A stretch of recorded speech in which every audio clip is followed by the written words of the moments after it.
Great. Okay, so we've got that. Now we're just going to put the lid on and put this back the way it's meant to be. Okay, so that's the reason you want to be mindful of the size of the objects you're putting in your boxes or in your suitcases, because not everything will fit, not because they're too many, but primarily because the objects of choice are just too big.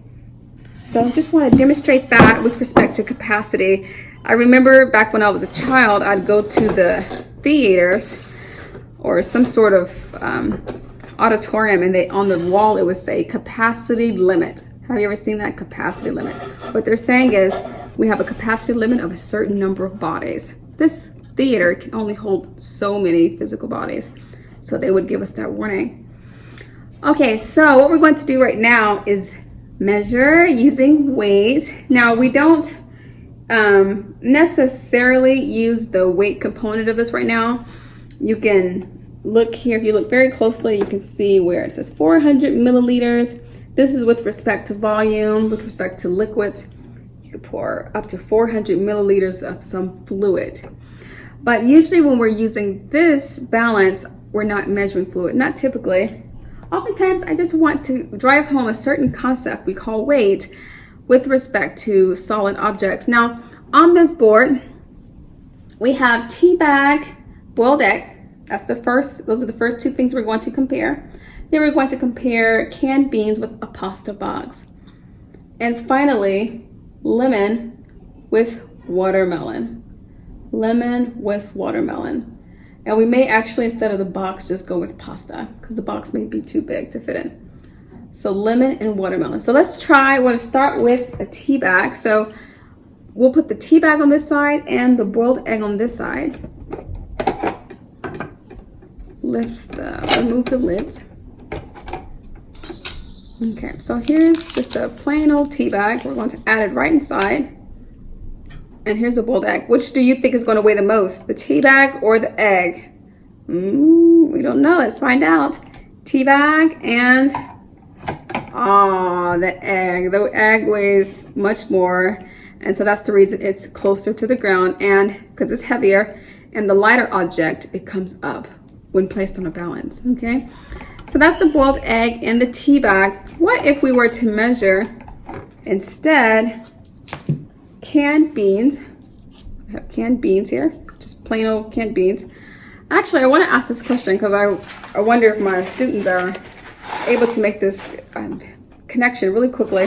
Which do you think is going to weigh the most? The dry pasta, if we put in 15 ounces of pasta, which is about 2 cups, so we'll fill this up to about 2 cups. Which do you think is going to weigh the most? Having put 15.8 ounces of beans, about 16 ounces of beans, or about 16 ounces of pasta? We're going to find out. So what we're going to do is we're going to place this entire can of beans into one of the baskets, and then we're going to measure out the same amount of pasta and place it inside this basket and determine which one weighs the most. So let's start with pasta.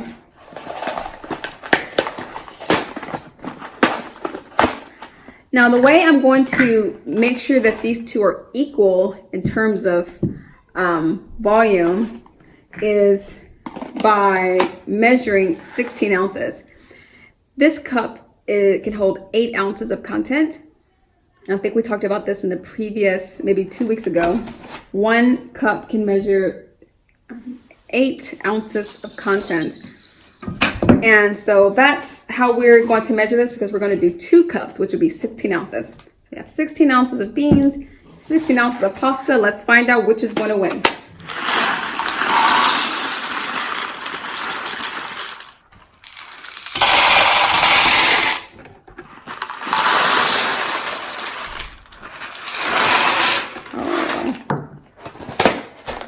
Okay, so the pasta's in the basket. Now we're going to add our equal amount of, with respect to volume, of beans. Whoa.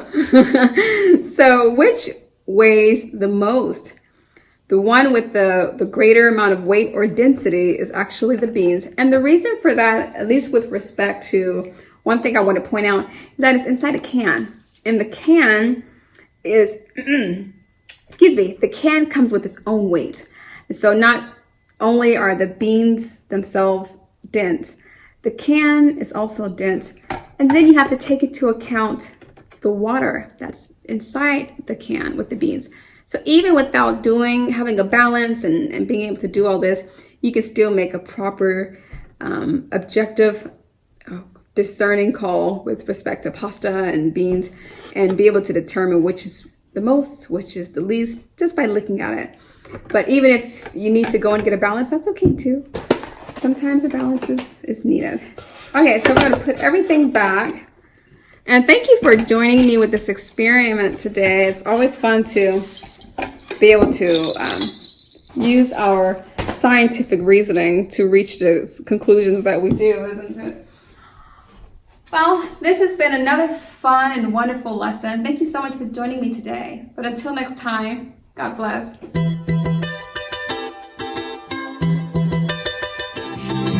I'll be your hero's buddy, and as you study with heroes born